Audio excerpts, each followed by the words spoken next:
Today we want to talk about the Innovation Europe Venture Fair. And to be very honest, as a European citizen, I have to say there is hardly anything which is from this importance, because that the whole continent can stay competitive even in the future. It's so relevant that we have really a very attractive place where even innovative people feel home and can really thrive their businesses. Saying that, I even want to say a big thank you to all the panelists and of course to the founders, which we'll pitch a little bit later. And I don't want to waste any more time and jump directly into that great panel. And the first thing I would like to ask my panelists is, how do you actually assess the current state of the startup scene in Europe, especially with regards to financing possibilities and in comparison to other regions, such as US or Asia? And Sebastian, first of all, for you, I will give you another thank you because it's 4 a.m. in the morning. Where are you actually located? I would like to ask you, because with Enrich, you are specialized on EU deep tech who want to extend their business to the US. So you know both ecosystems from the US as well as from the European side. So what is your view on the ecosystem here in Europe? Well, it's exploding, isn't it? We hear about so many new unicorns being created. So that's, I guess that's why we're all here. Want to share that excitement. So congratulations to all the entrepreneurs. And we hear a lot about it. I'm in California, not in Arizona, so I'm based in San Francisco. We stay in the right place to talk about startups. But a lot of noise from Europe, definitely. So cheers, everyone. Thank you very much, Sebastian. Sean, great to have you here. You have a proven leadership roles with more than 20 years experience across financial services consulting, and you even are an entrepreneur. So you know both sides of the table. So what's your actual view on the European ecosystem? Yeah, so from our perspective, what we're finding is the last few years with interest rates and liquidity, we were awash with cash. I think it's actually trying to find those good ideas. And I back what Sebastian said about so many unicorns. I think that we've got to be as we're looking for funding now, let's try and grab it because the market at some point will change, and some of the realization on the valuations will probably get a bit of a reset button. So if you are looking to raise money and you're trying not to dilute your shareholders as much right now, then I think now is the time to make sure you get that last bit of money before we see a balance out. So that's my intro, probably. Okay, that's great. Thank you so much, Sean. Dan, great to have you here as well. You have an executive, founder, managing director of your own consulting company, and you held several board positions. So how you are actually assessing the European ecosystem from your point of view?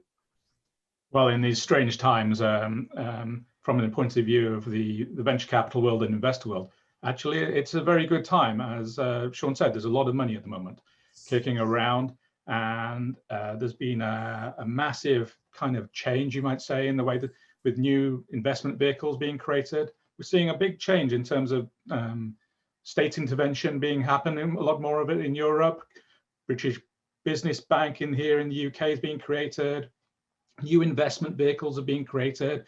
So things like convertible notes were not a European thing, but for instance, in the UK, with the likes of the Future Fund using them, all of a sudden these kind of new vehicles are teaching and educating an audience that what are these strange things that we've seen traditionally in America, for instance, and that in itself will have massive knock-on effects.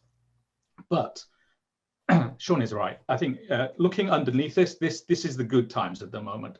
So Europe has responded for many reasons in the past few years, and they've kind of trying to counter it. But underneath it, although you've kind of got these, I think it was something like 23 unicorns now in Europe, underneath it, we're not seeing those kind of Silicon Valley kind of unicorns. We're not seeing the Amazons, the Microsofts. We're not seeing the Teslas. Actually, how many of these unicorns that we've been talking about for the past 5 years are kind of now in the top 100 companies in UK or Germany or France, for instance? Actually, that's not happening. They're getting so far, and maybe some of them are exiting and getting bought out, but they're not going any further, actually. They're not living and breathing and growing. And then what they're not doing, these founders, in more investment. Hey, I've now exited. I'm going to now become a big super investor and invest in more new startups. Some of them are just kind of enjoying their good life instead. Thank you very much, Dan. That's some sort even resonating with my experience. So, and we will come up to that a little bit later, because it's quite important to have really the causes on the table why we are not able to create such an Amazon or Tesla or whatever. So without the world investing in investing, we're not going to get the Silicon Valley kind of boom and ecosystem. Is it a little bit due to even the cultural thing? So I don't want to get that even in the intro to that point, but maybe we come up to that a little bit later. What I actually see, being as a founder in a data-driven business model, it's sometimes not only to the laziness of the founders or some other bureaucracy or whatever, it's more or less a cultural things. So that even the people here are thriving, thinking bigger and bigger. There is not a culture of thinking so out of the box and even so big to disrupt maybe the actual big corporations in a country. It's more that you are thriving to cooperate with them. And it's both sides. I think across Europe, there's massive entrepreneurism. Hey, it's a French word at the end of the day. But there might actually not be confidence. That might be it. You know, there might not be that, hey, we've done this successful, great startup. We've scaled it. We've exited. Oh, we can do another. There isn't that confidence. It's, it's not so much I've got the T-shirt and I've done it once. It's, I was just lucky first time round. That's the culture. I agree. So very interesting. Thank you. Paul, great to have you here. And I really appreciate and like your approach of the crowd investing. I'm really keen on having some more information. And how does that fit to the future European ecosystem? But even what is your evaluation of the actual status?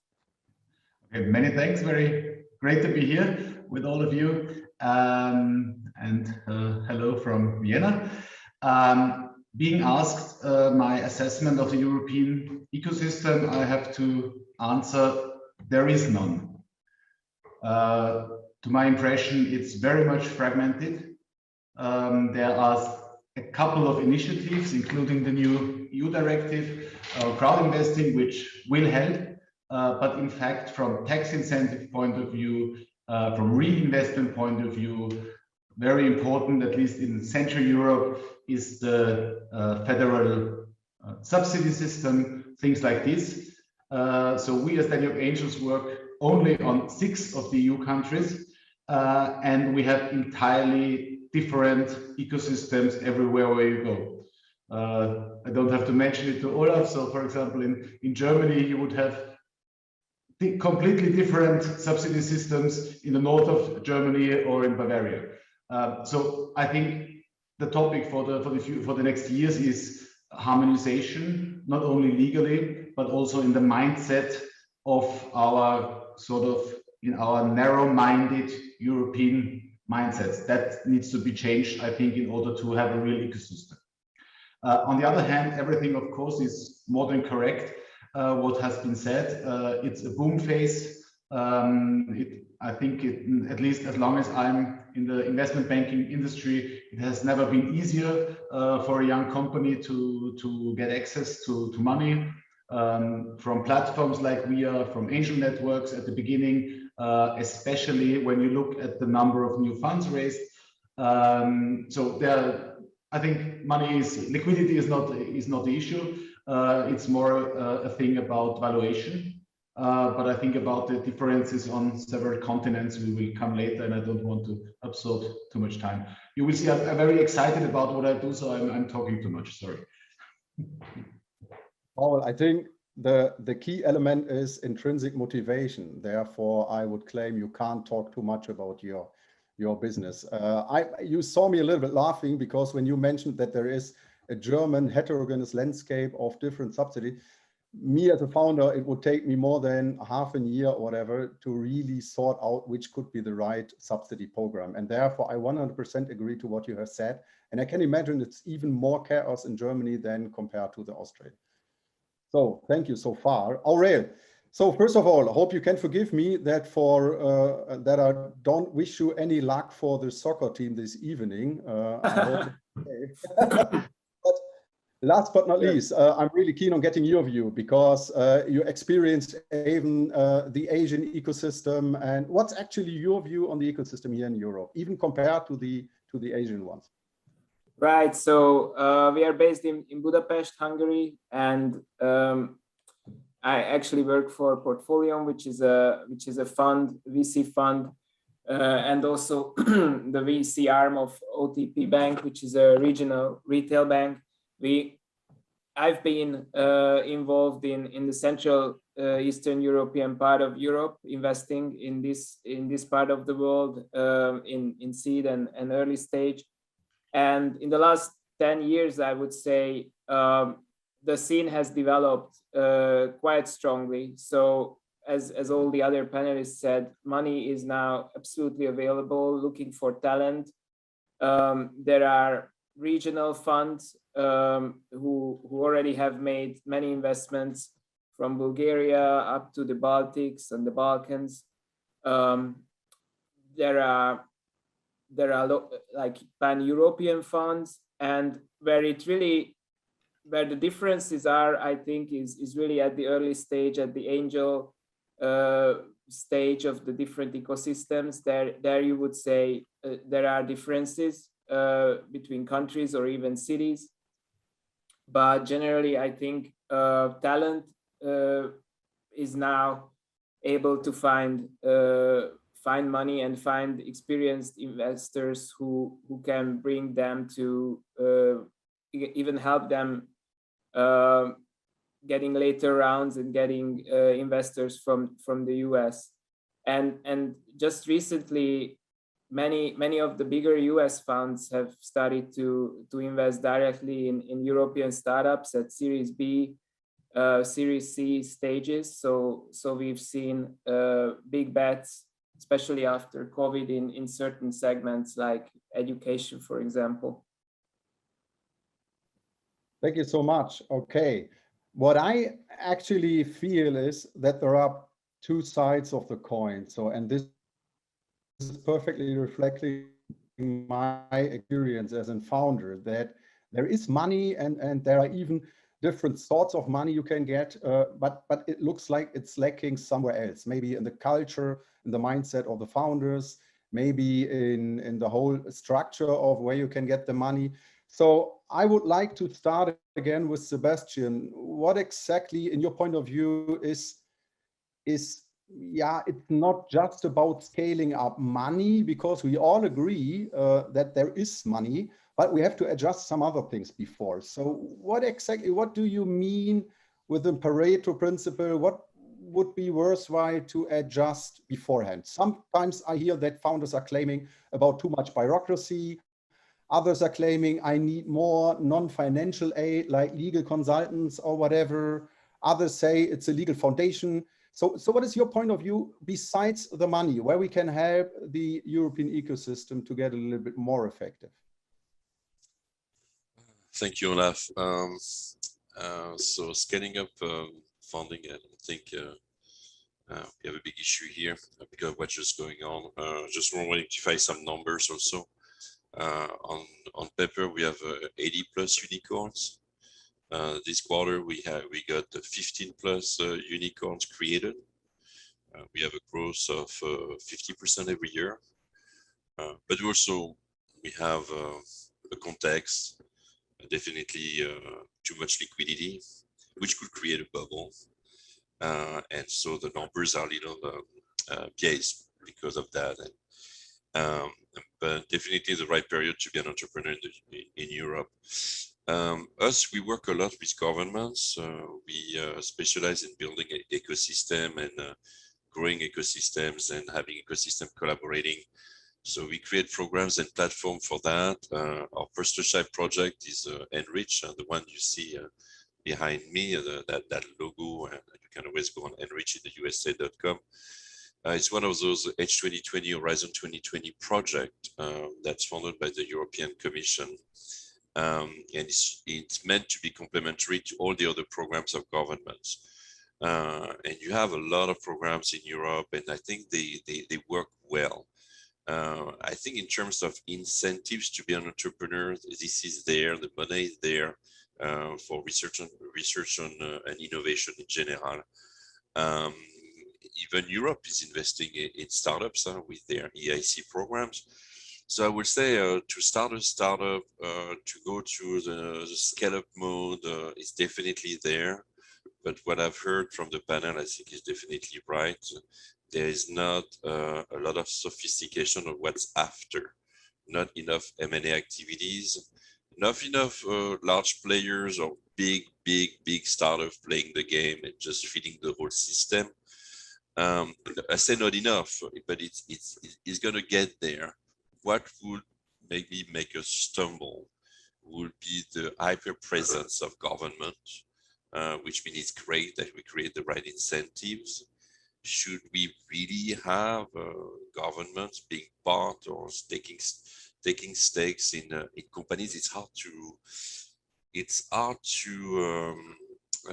really to see where we're going there. I think it will limit the growth, the disruption maybe also of the companies, which means the government telling them, don't touch this, don't touch that, or you cannot do this. That could be an issue, but I think we need to stay optimistic. So I think they did an amazing job to launch those scale-ups. Now, what do we do with it?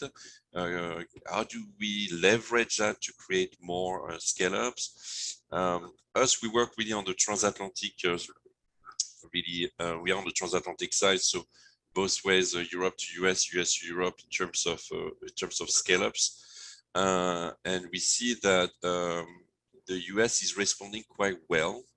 And I think working with the US and limited partners and having a frank conversation about creating more liquidity and the right markets doesn't have to be always NASDAQ, because we don't have a NASDAQ, and that's also an issue, is where I think it's all going. So we are quite optimistic, but we've seen some situation where it's a plus to work with government, but it's sometimes not a plus when it's time to go to that hyper size of an Amazon, and when you really let the company disrupt the space. Uber is another example, but it has been also, Uber didn't have only issues in Europe, it had also issues in the US, but it was probably less politicized. So that's my two cents there before. I think it's a lot to say, but there's a lot of excitement too. So I think we are on the right track, so thank you for letting me explain that. You can see also, just one more thing, you can see what's going on through trade shows. We are really specialized in trade shows. We do the CES, South by Southwest, and Mobile World Congress, and you see the Web Summit, you see Slush, you see Vivatech, that's becoming a large show with a strong presence, with a lot of excitement for entrepreneurs. That's a very good sign. CeBIT died. Comdex many years ago died, but there is a new space for commercialization, a lot of online activities, or trade shows moving with online conferences and matchmaking. That really has been the big thing of the last year or so during COVID. So all of that, gives that excitement and that optimism. And so that's my 3 cents now. Perfect, Sebastian.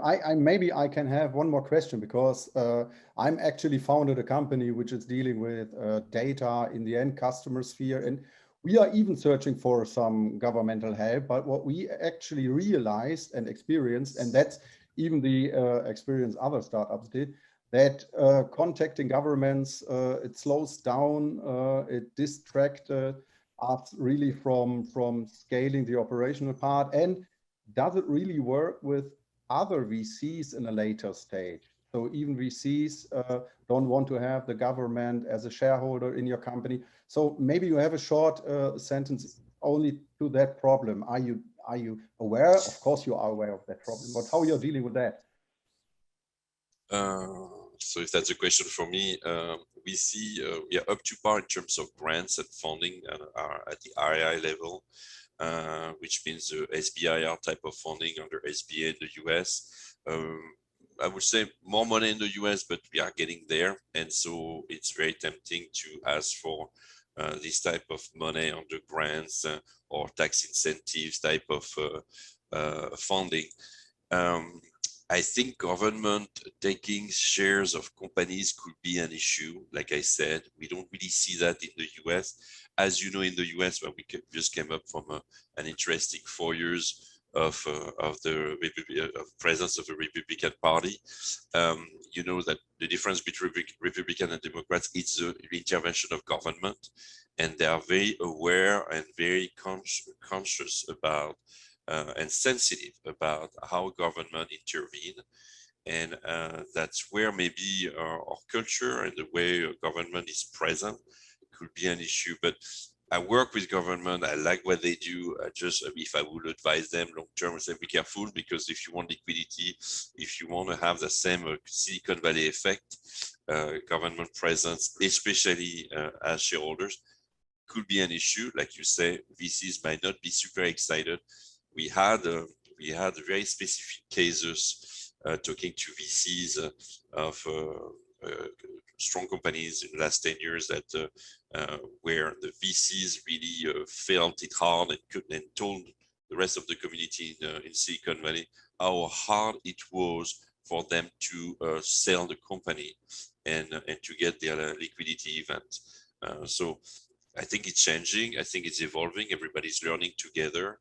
There is a mass effect with Europe where everybody kind of try to collaborate, but that could be again that could be an issue. Hopefully, we will learn and learn fast and let those companies grow and be massive, so that we can really compete with the Amazon of the world and the Google and so it's a question mark there. And but I want to stay optimistic working with government, that there is a definitely goodwill and good intentions, and just we cannot miss that step. So that's my 4 cents now. Thank you so much, Sebastian. Sean, you mentioned a little bit earlier that there is money on the market and enough cash, but it's hard to find the really good ideas. Why is that the case? And what are you actually thinking to getting even more good ideas and to make these good ideas grow? So do you have any opinion on that? I'm sure you have, but what's your view on that? Yeah, exactly. And it's always in the messaging, because as I said earlier, you know, being on both sides of the fence as investor and founder, you know, it's trying to figure out whether you focus clearly on a certain type of investor with your pitch deck. Do you go, let's start talking about, you know, do you add how you're going to change DeFi? Does that scare off some investors? Do you stick to your core? Where do you put your moonshots? All of that sort of, those questions really sort of ask, how do you position what it is you're doing? Which, you know, for me on the investor side, you know, it's trying to stick to something you feel comfortable at, a size of a round that you're talking about, or whether it's just B2B or whatever it is that you like. So for me, I think trying to harness those ideas and try and bridge that gap in terms of scaling up, you know, it plays across many things. And I think somebody said earlier on about how in Europe, we're maybe not as advanced as some of these solutions coming out of the US in terms of funding, whether it's venture debt, whether it's the convertible notes, whether even founders. I think, Sebastian, you mentioned people looking for 100 grand here or there. You know, in terms of non-financial aid, I mean, is this stuff like enhancing EIS, SEIS in the UK? In other countries, they have other tax advances to drive more people to invest. We talk a lot about how people can invest in their savings to make it tax-free, but you can also make it, you know, very sort of incentivize individuals to get involved in investing in the startups. And I think that groundswell, and maybe that's where the regulation and the government can come in helping change that fear of legislation to protect some of that investment, is where we want to start. And then that's going to enable those companies to begin to transition from the small companies raising a few $100,000 into those bigger companies. And, you know, Mohsen said it at the very beginning of the call in the way that Kiwi Tech do that sort of blended, you know, sweat equity model. Again, it's not the only model out there, but it does offer people that connection. And probably just I'll link into that without being a Kiwi Tech sales guide, but fundamentally, you know, on the founder side, you've got a fear of VCs to a degree that it's your company, it's your equity you're giving up. I think what founders need to understand is these funds have sourced money from other individuals to invest in their fund. So they're as vested in your business as you are, and that you can really find those mentors and those sponsors to help you through this, because, you know, we all can see people nodding, you know, it's a lonely space. And we've got to find the people that we can talk to about the stuff we're going through. And, you know, I've got similar people in the entrepreneurial space that live near me. And, you know, it's a bit like a therapy session. You really need to sort of share those ideas to figure out how you move forward. And I think that they're probably the broader issues in terms of scaling up. And probably my sort of final point on that is back to the statement about the sort of US and different models. You know, we're seeing now Sequoia have got their scouts in Europe. We're now seeing a lot more venture debt. And again, that's something I'm also involved in as well. So we're seeing some of those models coming across from Europe. So, you know, there's a lot of different techniques and tools that people got to be aware of. And back to that insular world, if you don't know, you don't go beyond your spectrum. And I don't think people understand much about like how to price a round, how to then maybe run a, you know, what is an EIS or SEIS eligible round whilst it not being, you know, it's a subscription model and that sort of stuff. A loan note that can convert. All of that is rich detail that doesn't just exist in the UK. So I apologize to people watching. These things do exist throughout Europe and beyond. And I think what we've got to do is start to share that information. So, yeah, that's really the aim here, is we've got to educate people to enable that scaling up. That's a perfect view. Thank you so much, Sean. And again, this is even reflecting my own journey, because I found it very hard to find the right people, whether it's in business angel in the early stage or a little bit later from the VC point of view, which are same-minded, which really helps you, even with a non-financial age, which whether it's a sponsorship, whether it's open doors to different partnerships or whatever. And I think that's really hard, finding in such a jungle the right people at the right place who really contribute you in the best way. It's a little bit like with an interhuman relationship. So find the right partner. So, and there is a jungle of so many people. If we found something out to make this whole process a little bit more effective, and therefore I like such panels and conferences like Kiwi Tech is actually doing, I think we can leverage the effectiveness and multiply with 3, 4, 5 times, because I've seen so many startups which had totally the wrong VCs or business angels from the beginning on, but it has been great ideas, but they lack because they had a different view on how to scale and how to grow the company. So that's great. Dan, you mentioned something similar a little bit earlier from the mentality, from the intrinsic. So what is beside that your main concerns of why we haven't created an Amazon or why we haven't created a Facebook so far? Well, we spend quite a lot of time educating our startups in terms of on various programs and initiatives to make sure they get their proposition right, their products right, where they place it in the market, their pricing. But and I never thought I'd be the person saying this, but we really don't tell them about some of this, the complicated financial instruments that are out there. We don't educate them on sophisticated, things like, different kind of voting rights and different kinds of cap tables and dilution, and really get into and we don't actually educate them very much in terms of where to go and get funding. Perfect. We get them ready for funding all the time. And you go to a lot of CEOs, they've spent a lot of time doing things with one hand behind their back, maybe two at the end of the day. So I'm not suggesting that CEOs become, or get a crash course from the city and the finance world, but it really, deep where they spend that, a bit of crash course would be good, but they spend their head in big textbooks, but it will help them enormously a little bit, because there's nothing fancy about this. Nothing a good book really couldn't help the here at the end of the day. So they get a lot of good mentors as well, in terms of that can help, good experience on products, but very few are actually exited founders at the end of the day. Someone who's gone through an exit, someone who's maybe taken something to IPO, they maybe know about products, they maybe know about marketing, they maybe, if they're lucky, know about sales. How many startups really think, I didn't know about sales, I know about it now, but I started really badly at the beginning. So to me, there's it really would help them as startups if they kind of dealt with some of the duller issues at the non-sexy end, I think, of startup world. It's a perfect statement, Dan. I myself founded just 1 year ago, after I have founded some spin-off of big corporates and held 15 years of international management positions. And even I have been confronted by lots and tons of lawyers and confronting me with cap tables and preference and liquidation. And I'm an engineer as well as MBA, but I wouldn't have imagined doing that directly after my high school and being confronted with tons of VCs, programs, subsidies, and lots of advice. Some of them are good, some of them are not so good, but I have to concentrate with 3 or 4 people absolutely on the product. If I'm then in the evening crunching and trying to solve all issues within a cap table, that's purely distracting me and making me a little bit nervous. So I think it's the same. Sometimes we are putting the founders into the water without that they ever learn to swim. So might be a good thing to have them at least some non-financial aids on that side.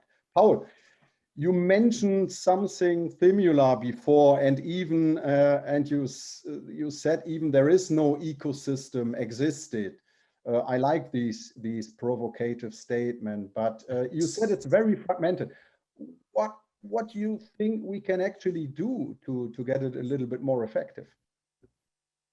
Well, I think it's, as I said, very much kind of directed by the mindset, which is still very regional in Europe and even maybe more local in many parts of Europe. So, well, I think a part of the discrepancies will disappear due to pure pricing issues. One example, we have a lot of regular investors from the UK, maybe part because I'm half English, so I have many friends there, and we started to work, and they go with us. They are regular angel investors, and they're used to the EIS scheme.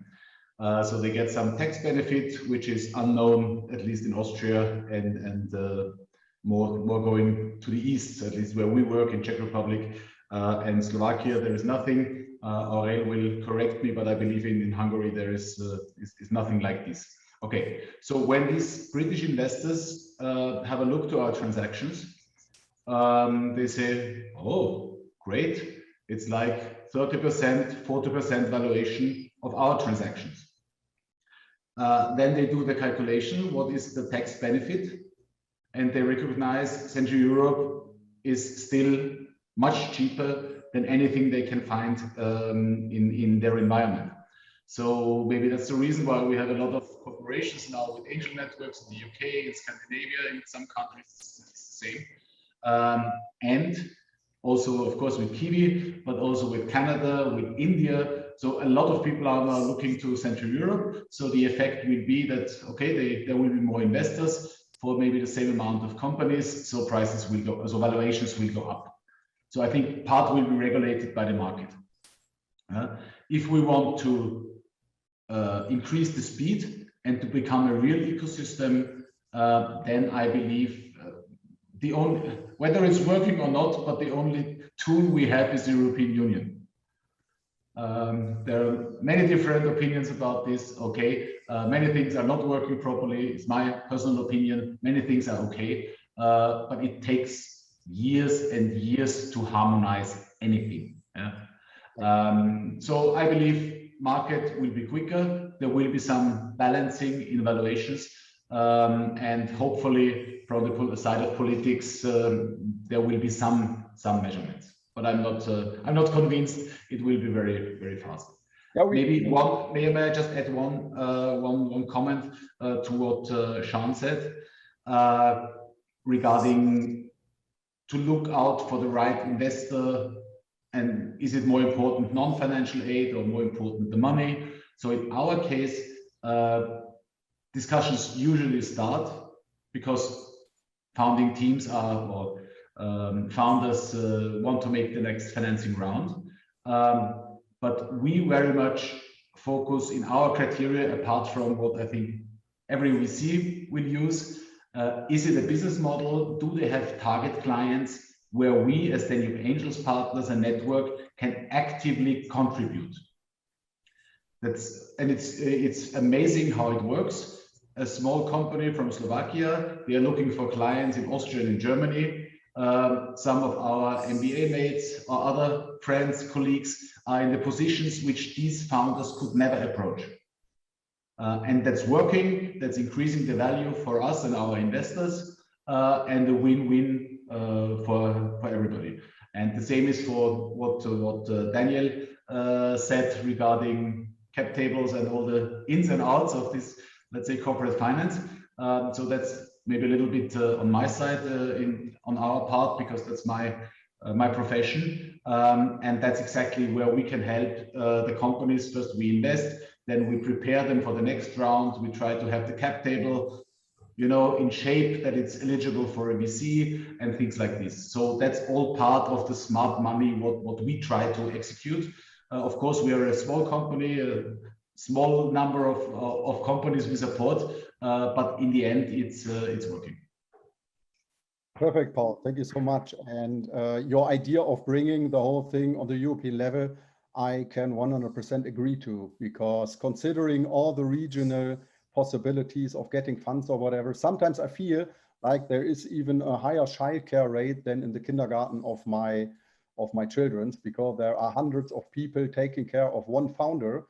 And sometimes I'm even get spammed by emails of different conferences, etc. pp. That's distracting the few people who really want to bring something new to the business. And honestly, many of these regional things are not helping you because they have no access to Brussels or somewhere else. So fully agree to that. Aurel, from the Hungarian perspective, what's your view on lacking things to thrive in ecosystem? You are unmuted. Yeah, maybe a little bit to the contrary to what has been said. I think what really helps founders is when they talk with other founders, and if they can talk with, you know, successful founders who have been through done that what they are building and also exited. So we see that in Romania, for example, with this recent IPO of UiPath, that and even prior to that, the whole scene and ecosystem just got a lot more lively, and there are a lot more angels who are willing to write checks faster and at higher valuations and provide connections and my experience is that, you know, VCs can add a lot if they have a good portfolio already of good companies and good connections.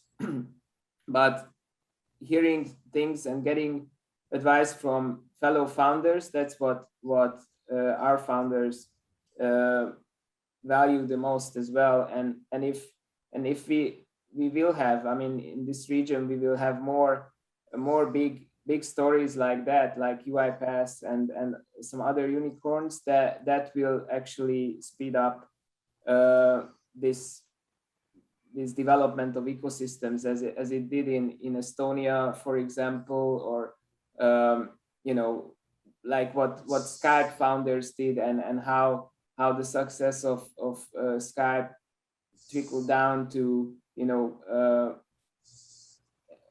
ex-employees setting up venture funds or just investing a lot at the angel level, maybe starting new companies. So I'm really looking forward to have a couple of big exits from this region, and I think that's what will really speed up the development of new unicorns. Perfect. Thank you so much, Aurel. So I can continue doing that for the next 2 hours because I think it's so valuable, but unfortunately we are already running out of time. So maybe one last round, and I kindly ask you for a quick response. So let's have a look into the future. 2013, Europe, startup scene. What would be your wishes, and is there anything which distinguishes the European ecosystem compared to the others? Is it really worthwhile just to copy the Amazons and the Facebooks? Or are there any, let's say, specific European elements, maybe compared to the ecological sustainability which started here? So maybe we start again with Sebastian with a quick answer. What will the ecosystem looks like here in Europe in 2030? Okay, so my comment really is about first. I think you're on the right track with the title of the panel.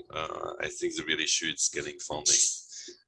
We have built scale-ups, or what we call scale-ups. I think they are real scale-ups when they go to the US, where they can really scale. But that's a point of view.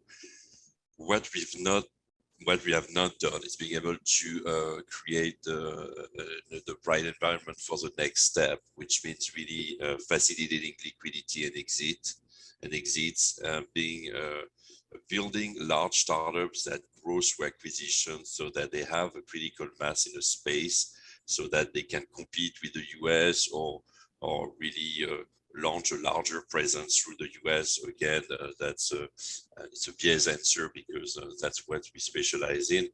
I think scaling funding is a right topic for the next 5 years. What do we do to help those companies go from scale up to be massive players? Crowdfunding is one of the angle. I think governments should work hard on that instead of being directly involved in startups, creating the right environment to scale funding through crowdfunding. I think the fact that we can certify companies, can certify players from investors to ecosystems, because it's all kind of government created, could be the right way to bring to the table a certified ecosystem that would make the investors very comfortable. So that's my answer for you. So great topic. I think the next 5 years, that's what we have to focus on, scaling funding. Thank you so much. Sean, what's your view on that?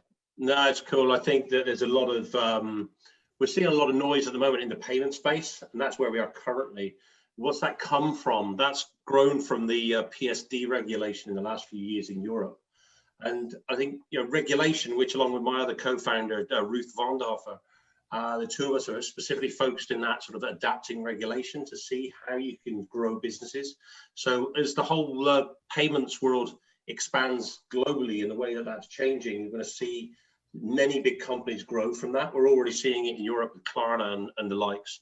And if you look at MiFID around the regulation for the investment funds, internationally that's becoming accepted as a process. So there's quite a lot of regulation that's opening up, to which the incumbent players and the legacy sort of companies are unable to adapt quickly to. And so I think there's a massive, massive opportunity in some of these areas where, whether it's open banking, whether it is some other sort of regulation that's out there, it's going to give people that opportunity to really make a mark. So when we look back from 2030 per se, you're going to see the regulation that's changing now driving that. So if people are looking for ideas, it's right under our noses. We've just got to have an interest in that sort of space. And again, some of the really big companies are not very sexy, right? They do something, they do it very well, and it's something that most people need. And the more we can focus in that infrastructure and that regulatory space, the more I think they are the businesses that are going to shine. They take more of an annuity models. There's interest from the VC space and then the private equity thereafter. And that annuity model is obviously where people are seeing there's value of 5 years hence.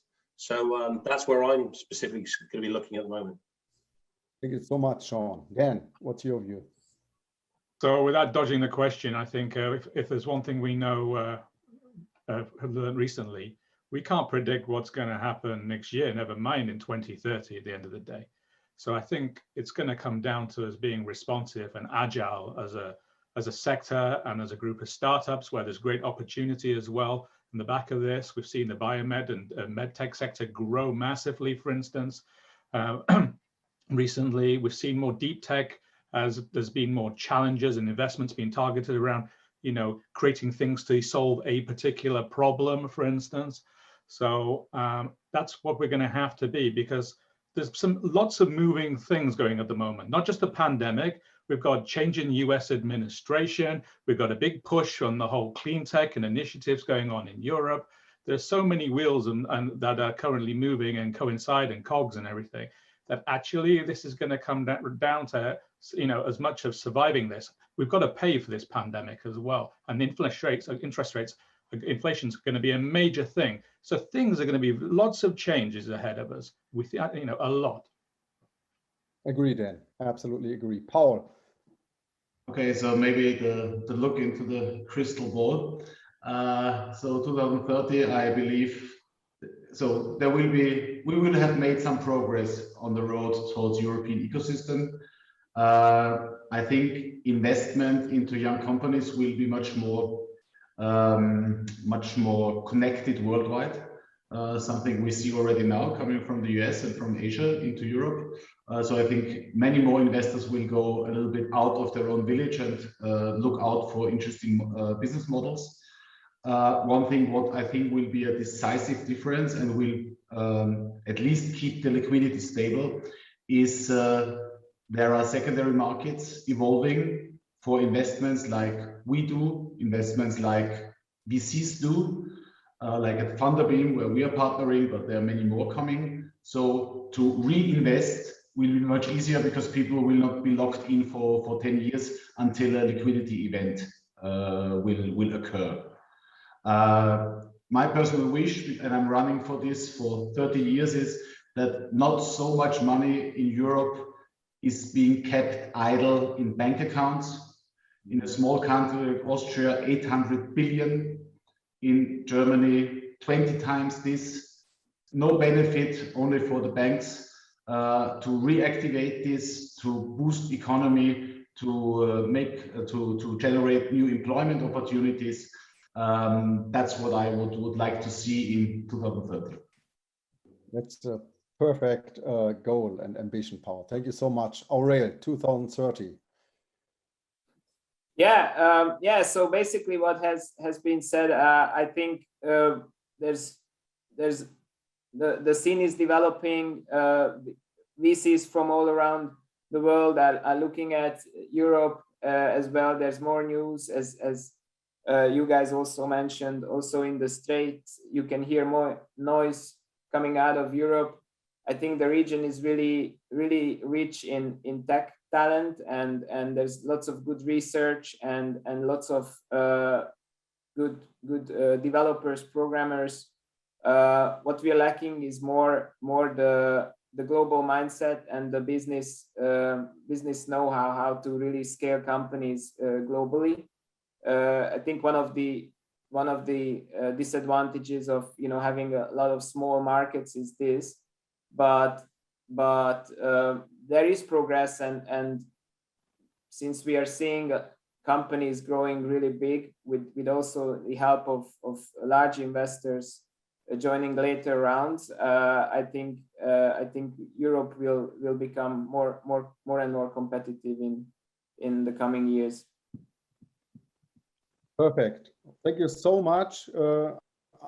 I think that was a very, very great panel and very valuable insights. Thank you so much to all the panelists. It has been a really pleasure. I very much appreciated being your moderator. I think we are almost on time. So at least in the past, this has been a typical German trait. So Karandeep, I would like to hand over to you again, and thanks and best regards to the other panelists. Thank you so much. Thank you. Thank you, Olaf. Thank you, everybody on the panel, for being here today. And this is absolutely great. And on behalf of hundreds of guests, I can totally say we sincerely thank and appreciate all of your insights and, of course, the perspectives shared by you guys. Thank you so much. Thanks a lot for joining in.